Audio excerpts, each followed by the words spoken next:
Amados irmãos e irmãs, a paz do Senhor Jesus Cristo. Eu sou o pastor Fábio Henrique da Assembleia de Deus em Mossoró, no Rio Grande do Norte, e este é o programa EBD em Síntese. O programa EBD em Síntese é de responsabilidade do Departamento de Ensino Bíblico da Assembleia de Deus em Mossoró, por meio da Superintendência Geral da Escola Bíblica Dominical. Este programa ele é transmitido por todo o sistema de comunicação da Assembleia de Deus em Mossoró, FM 96.3, Rádio Libertadora, canais 8 e 38 da TCM e nas redes sociais da Assembleia de Deus em Mossoró. Neste trimestre estamos estudando lições bíblicas na área da bibliologia. O tema geral do trimestre é a supremacia das Escrituras, a inspirada, inerrante e infalível Palavra de Deus.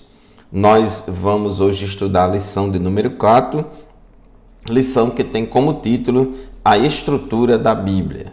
O texto áureo da nossa lição de hoje se encontra em Lucas capítulo 24, versículo 44, que diz assim: E disse-lhes: São estas as palavras que vos disse, estando ainda convosco. Convinha que se cumprisse tudo o que de mim estava escrito na lei de Moisés e nos profetas e nos salmos. A verdade prática da nossa lição de hoje declara o seguinte: a Bíblia se divide em Antigo e Novo Testamentos, totalizando 66 livros divinamente inspirados. Toda a Bíblia é nossa única regra de fé e prática. Então, meu amado irmão, minha amada irmã, querido professor e professora da escola dominical, nós vamos, nesta lição de hoje, conhecer um pouco mais a respeito deste livro maravilhoso que é a Palavra de Deus. E nós vamos conhecer a estrutura da Bíblia. É importante conhecer a estrutura da Bíblia, como ela se organiza, para poder manejá-la mais adequadamente. Paulo, ele falou para Timóteo, em 2 Timóteo, capítulo 2, versículo 15, procura apresentar-te a Deus aprovado, como obreiro que não tem de que se envergonhar, que maneja bem a palavra da verdade. Então, todos nós, principalmente professores da escola bíblica dominical, devemos manejar bem a palavra da verdade. Então nós vamos na lição de hoje, no primeiro tópico, mostrar como a Bíblia está organizada e que ela se divide em 2 testamentos. No tópico 2, nós vamos esclarecer como os livros do Antigo Testamento são classificados. E no tópico 3, vamos expor a classificação dos livros do Novo Testamento. Então, a ideia é a gente aprender a estrutura da Bíblia para poder passearmos na Bíblia com desenvoltura. Esse é o objetivo maior de nós, estudantes da Palavra de Deus, né?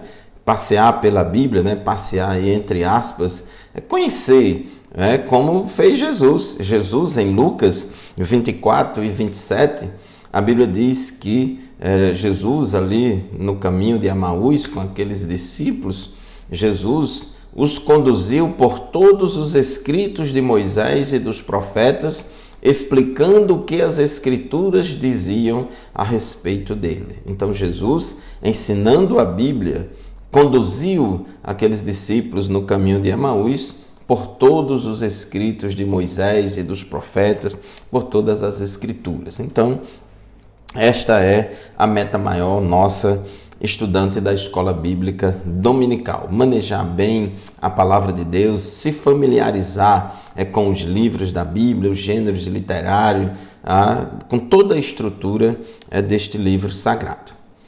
A Bíblia Sagrada, como diz aqui na introdução da nossa lição, foi escrita majoritariamente em hebraico e grego em um período de aproximadamente 1.600 anos, por meio de 40 homens que foram inspirados pelo Espírito Santo. E a Bíblia se estrutura em Antigo e Novo Testamento. Então, nesta lição, nós vamos tratar a respeito desse assunto, como a Bíblia está organizada, a classificação dos seus livros, a canonicidade e as particularidades de cada testamento. Então, no tópico 1 da nossa lição, como a Bíblia está organizada.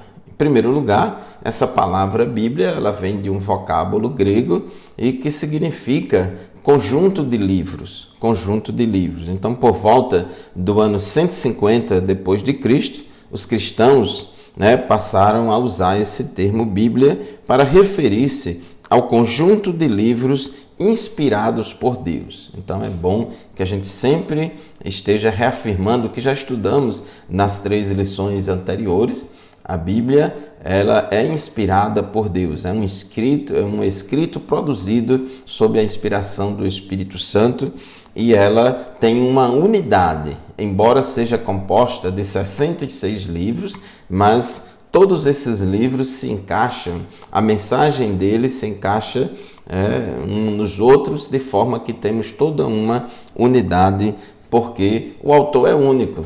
Foram 40 escritores diferentes, foram 40 homens de Deus que falaram inspirados pelo Espírito Santo, que escreveram inspirados pelo Espírito Santo, mas o mesmo Espírito foi quem operou essa inspiração em todos eles.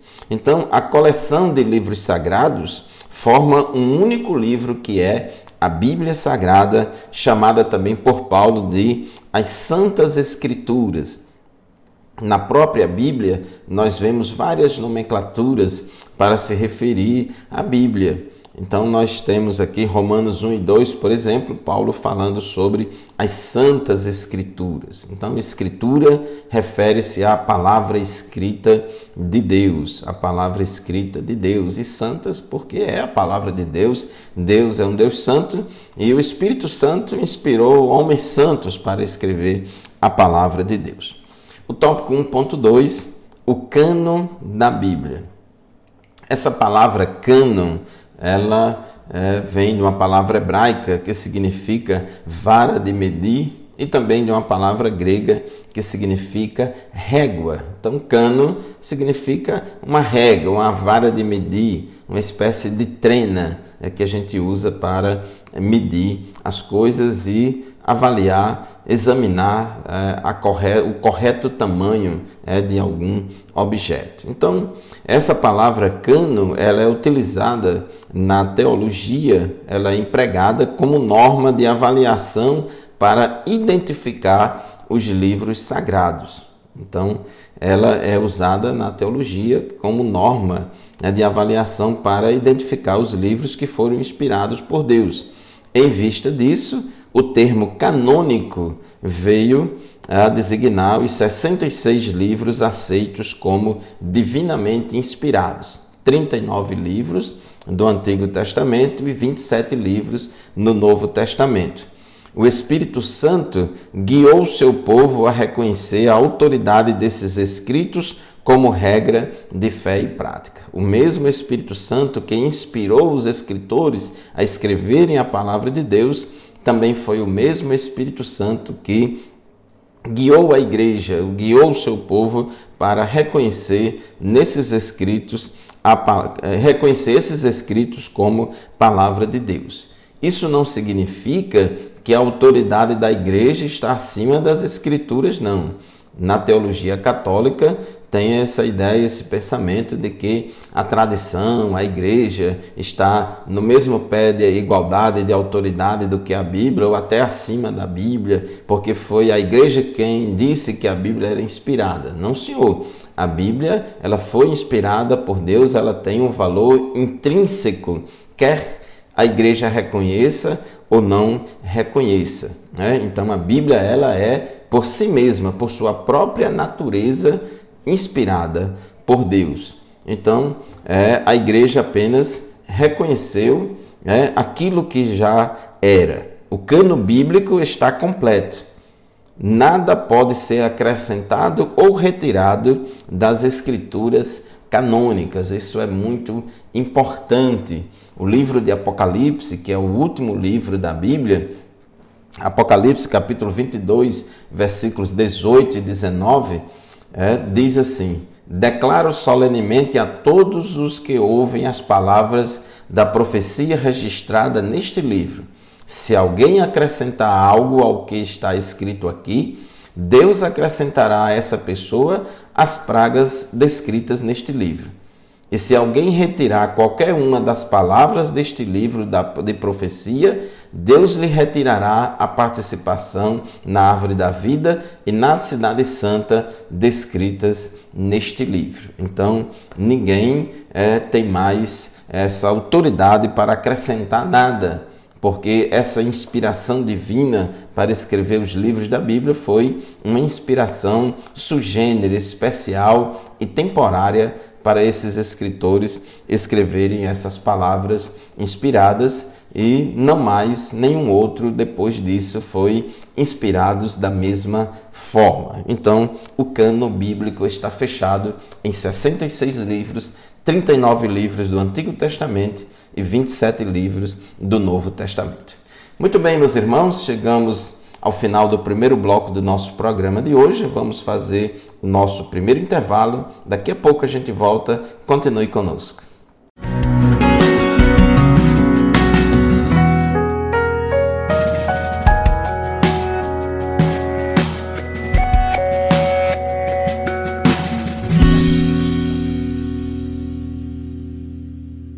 Amados irmãos, estamos de volta para o segundo bloco do programa EBD em Síntese de hoje. Aqui eu aproveito a oportunidade para mandar uma saudação toda especial para todos os professores da Escola Bíblica Dominical, todos os superintendentes da Escola Bíblica Dominical, esses irmãos e irmãs que todos os domingos batalham nesse ministério ensinando a palavra de Deus. Deus abençoe vocês. Vamos continuar servindo a Deus com alegria e nos esforçando para melhorar cada vez mais as nossas escolas bíblicas dominicais, para que elas cresçam cada vez mais, tanto em quantidade de alunos participando, como também na qualidade do ensino e da aprendizagem. Nós estamos estudando nesse trimestre a respeito da Bíblia Sagrada e é bom que se lembre, que se diga que a nossa escola não é somente escola dominical, não é somente uma escola que funciona aos domingos, mas é a escola bíblica dominical. Nós estudamos todos os domingos nas nossas igrejas a Bíblia Sagrada, a Palavra de Deus. E na lição de número 4, que é a lição do nosso programa de hoje, nós temos o título A Estrutura da Bíblia. Estávamos falando no bloco anterior como a Bíblia está organizada. Falamos sobre a definição da palavra Bíblia, falamos sobre a questão do cânon da Bíblia e no tópico 1.3 fala os dois testamentos bíblicos. Essa palavra testamento, ela tem o sentido de aliança, de pacto, concerto, né? Então, Novo Testamento, Nova Aliança, Novo Pacto, Novo Concerto, Antigo Testamento, Antiga Aliança, Antigo Pacto, Antigo Concerto, né? Concerto entre Deus e a humanidade. A expressão Antigo Testamento, ela foi inaugurada por Paulo. Lá em 2 aos Coríntios, capítulo 3, versículo 14, o apóstolo Paulo usou essa expressão Antigo Testamento para se referir à lei, para se referir ao concerto de Deus com o povo de Israel. E essa expressão Antigo Testamento refere-se aos livros dos judeus, reconhecido por Jesus como as Escrituras. Jesus chamou o Antigo Testamento judaico de as Escrituras. O Antigo Testamento já estava com o cânon fechado na época de Jesus. Então, quando Jesus esteve aqui na Terra e depois de Jesus, durante o início ali da igreja primitiva, as escrituras que eles tinham acesso eram as escrituras do Antigo Testamento. Então, os 39 livros sagrados do Antigo Testamento já estavam definidos. O cânon do Antigo Testamento já estava fechado quando Jesus esteve aqui na Terra. E os judeus, eles costumavam dividir o Antigo Testamento em 3 partes principais: lei, profetas e salmos, né? Ou lei, profetas e escritos, uma vez que o livro de Salmos era o primeiro da lista dos livros chamados de escritos. Então, Lucas 24 e 44, nós temos aí essa designação aí da Bíblia,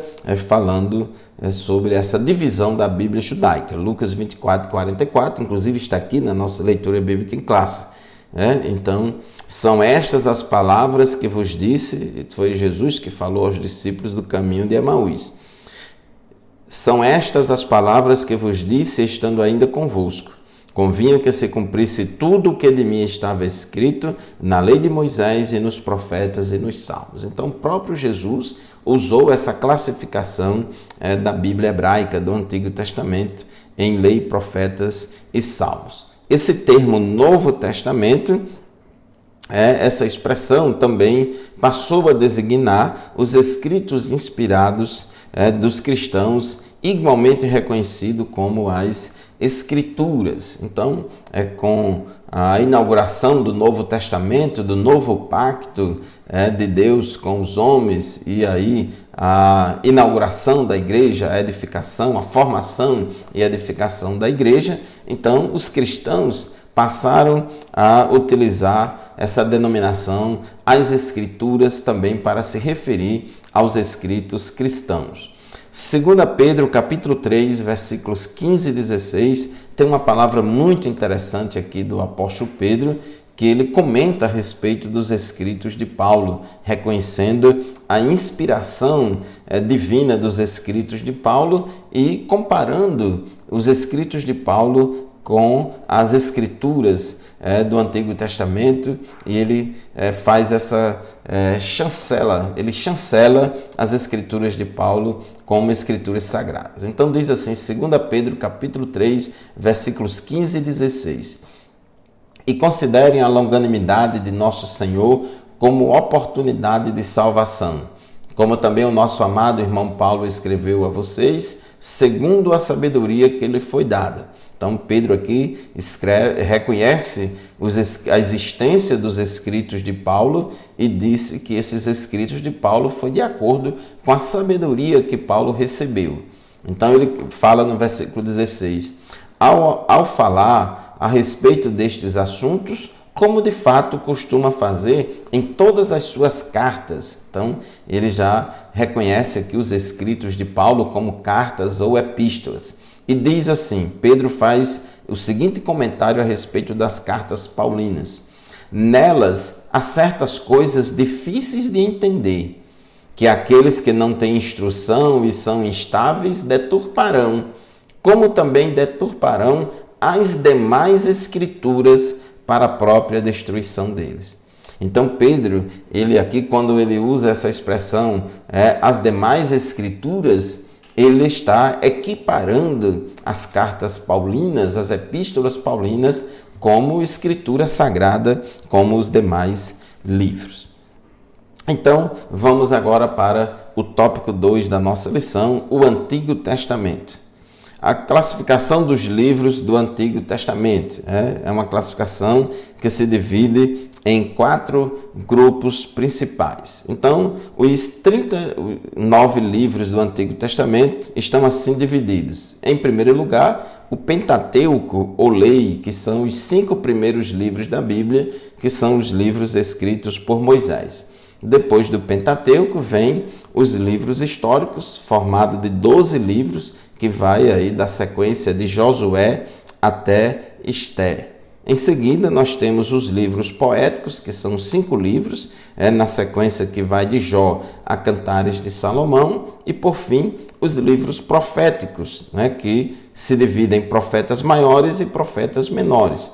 Os livros proféticos, chamados de profetas maiores, são 5 livros, que vai de Isaías a Daniel, e os profetas menores, 12 livros, que vai de Oséias a Malaquias. Então, a nossa Bíblia cristã, a Bíblia que usamos, o Antigo Testamento das nossas Bíblias é exatamente igual à Bíblia hebraica. E nós cristãos, nós colocamos os livros do Antigo Testamento nesta sequência de lei, livros históricos, livros poéticos e livros proféticos.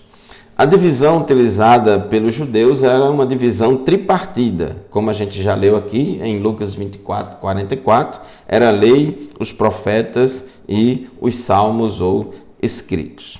O conjunto do Antigo Testamento soma os mesmos 39 livros divinamente inspirados, tanto para os judeus como para os cristãos. Então, os cristãos reconhecem integralmente o cânon da Bíblia hebraica, os 39 livros do Antigo Testamento. Infelizmente, a Igreja Católica, no Concílio de Trento, aprovou a inclusão de mais 7 livros na Bíblia Católica, que não são reconhecidos esses livros nem pelos judeus e nem pela tradição cristã. Apenas a partir do Concílio de Trento foi que a Igreja Católica acrescentou, mas eles nunca foram reconhecidos como livros inspirados nem pelos judeus e nem pelos protestantes até hoje. A canonicidade do Antigo Testamento. Existem 3 fatores basilares na avaliação de um livro canônico. Então, para ser considerado canônico, o povo de Deus ele adotou determinados critérios. Um deles, que é o mais importante, é a inspiração divina. Então, só é considerado livro sagrado, livro canônico, aquele que foi inspirado pelo Espírito Santo desta forma especial, a ponto dessa escritura se tornar uma escritura inerrante e infalível. O segundo critério, além da inspiração, é o reconhecimento do povo de Deus. A Bíblia, independentemente do povo reconhecer ou não como um livro inspirado, a própria Bíblia em si mesma, ela carrega esta autoridade, essa inspiração. E não é difícil também do povo de Deus reconhecer. Ora, se o livro é de Deus e se o povo é de Deus, então é fácil do povo de Deus reconhecer que esses livros são inspirados por Deus. E, por fim, o terceiro critério, a preservação pelo povo de Deus, que atesta se o livro era conservado como palavra de Deus. Então, a inspiração divina, o reconhecimento do povo de Deus e a preservação desses livros, a preservação e transmissão para as próximas gerações são 3 critérios importantes que são considerados para definir se um livro é sagrado ou não. Então, a confirmação desses elementos revela que desde o início os livros do Antigo Testamento foram recebidos e guardados como inspirados e autorizados por Deus, dotados de veracidade e de autoridade. Então, esses são os critérios. E o tópico 2.3 fala das particularidades do Antigo Testamento, que nós vamos falar depois do nosso intervalo. Muito obrigado pela sua atenção, continue conosco. Já já, rapidinho, a gente volta para o terceiro e último bloco do nosso programa de hoje.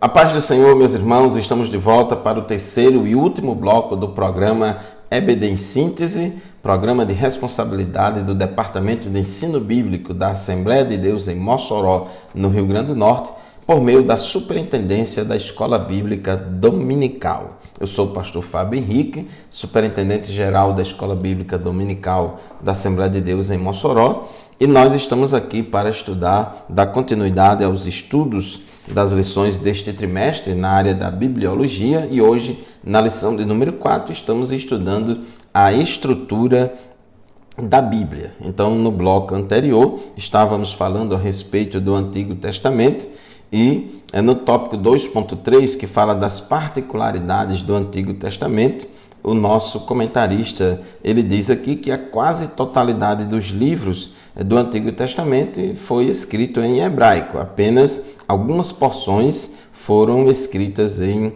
aramaico. O último livro canônico foi o do profeta Malaquias, que o concluiu antes do ano 430 a.C. Então, na época de Jesus, já estava definido já há séculos o cânon do Antigo Testamento com os 39 livros que nós conhecemos.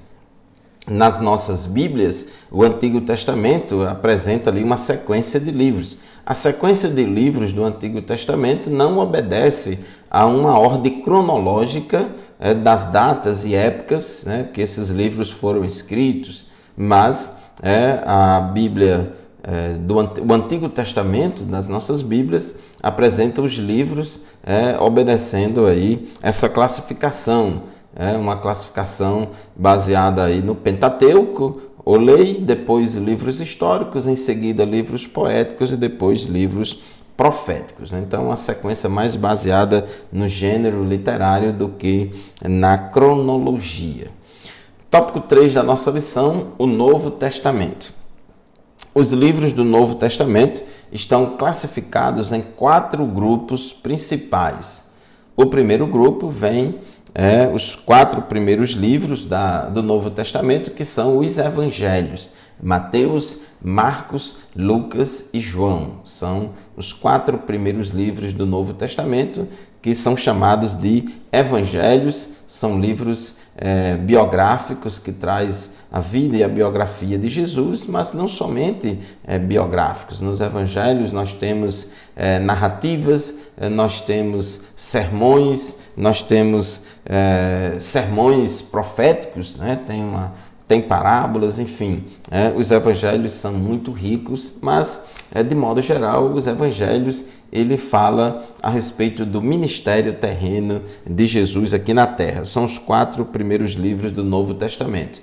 Em seguida vem o livro de Atos dos Apóstolos. Alguns preferem chamar de Atos do Espírito Santo, porque este livro ele mostra muito a ação do Espírito Santo na igreja, fazendo com que o Evangelho saísse de Jerusalém e se propagasse em toda a Judéia e Samaria e até os confins da terra. A igreja fazendo a obra de Deus no poder e na unção do Espírito Santo.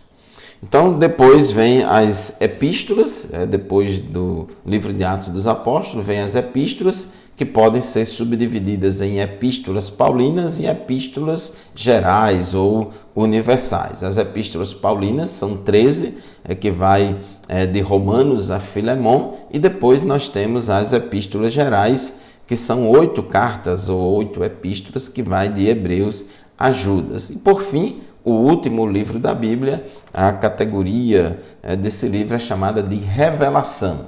O próprio nome Apocalipse vem de uma palavra grega que significa revelação. Então, o Apocalipse é esse gênero literário apocalíptico, revelação, que é dentro aí da literatura profética. Então, os 27 livros do Novo Testamento, que são inspirados por Deus, eles são chamados livros canônicos, que já foi definido aí, fechado esse cânon. Tópico 3.2, a canonicidade do Novo Testamento.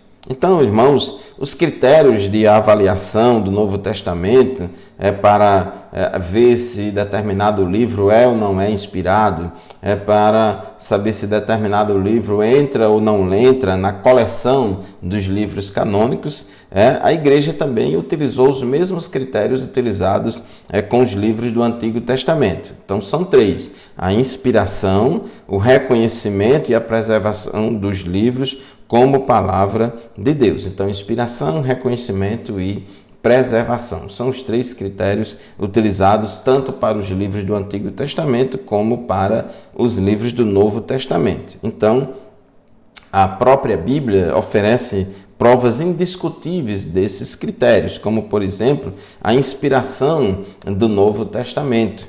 Inclusive, Paulo, escrevendo aos Tessalonicenses, aos Tessalonicenses, capítulo 2, versículo 13, Paulo disse assim: também agradecemos a Deus sem cessar, pois, ao receberem de nossa parte a palavra de Deus, vocês aceitaram não como palavra de homens, mas segundo verdadeiramente como palavra de Deus, que atua com eficácia em vocês, os que creem. Então, Paulo estava dizendo aos Tessalonicenses: eu estive aí entre vocês, preguei a palavra de Deus, vocês aceitaram as palavras que eu falei para vocês, não como palavras de homens, mas como palavra de Deus, que verdadeiramente é. Já lemos há pouco tempo aqui o texto de 2 Pedro, capítulo 3, versículos 15 e 16. É muito interessante esse texto, vale a pena ler de novo. 2 Pedro, capítulo 3, versículos 15 a 16, onde Pedro diz assim: e considerem a longanimidade do nosso Senhor como oportunidade de salvação, como também o nosso amado irmão Paulo escreveu a vocês, segundo a sabedoria que lhe foi dada, ao falar a respeito destes assuntos, como de fato costuma fazer em todas as suas cartas. Nelas, há certas coisas difíceis de entender que aqueles que não têm instrução e são instáveis deturparão, como deturparão também as demais escrituras para a própria destruição deles. Então, Pedro, ao fazer esse comentário a respeito das epístolas paulinas, Pedro equipara as epístolas paulinas com o mesmo grau de inspiração e canonicidade das demais escrituras. Então Pedro reconheceu que esses livros de Paulo são fidedignos. E também em relação à conservação das escrituras. Colossenses capítulo 4, versículo 16, Paulo disse assim: depois que esta carta for lida entre vocês, façam que também seja lida na igreja dos Laodicenses e que vocês igualmente leiam a carta de Laodiceia. Então, havia também as igrejas, recebiam as cartas dos apóstolos, liam entre eles, também mandava essas cartas para outras igrejas também.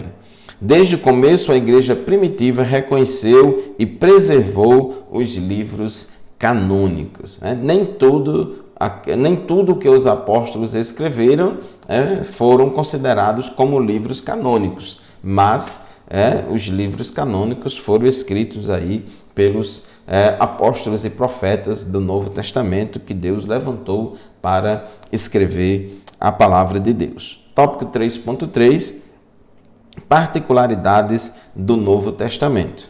Todos os livros do Novo Testamento foram escritos em grego, no grego koiné, que era um dialeto comum e presente por toda a cultura de fala grega. Interessante que esta foi a língua escolhida por Deus para nos trazer as escrituras do Novo Testamento, e foi o grego koiné. O conjunto dos livros canônicos foi escrito antes do término do século I. O último livro do Novo Testamento é o Apocalipse de João, datado aí por volta do ano 96 depois de Cristo.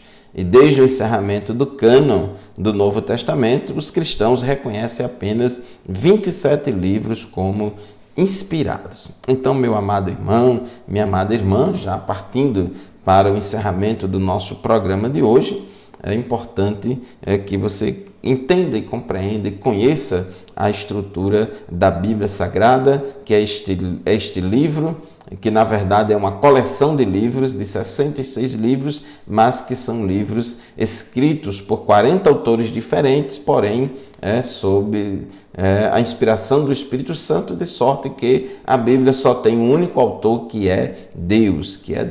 Então, a Bíblia tem 39 livros no Antigo Testamento, 27 no Novo Testamento. Depois, já muitos séculos depois, a Bíblia foi dividida em capítulos e versículos para ajudar a encontrarmos os textos bíblicos com mais facilidade. O Antigo Testamento tem 929 capítulos e 23.214 versículos.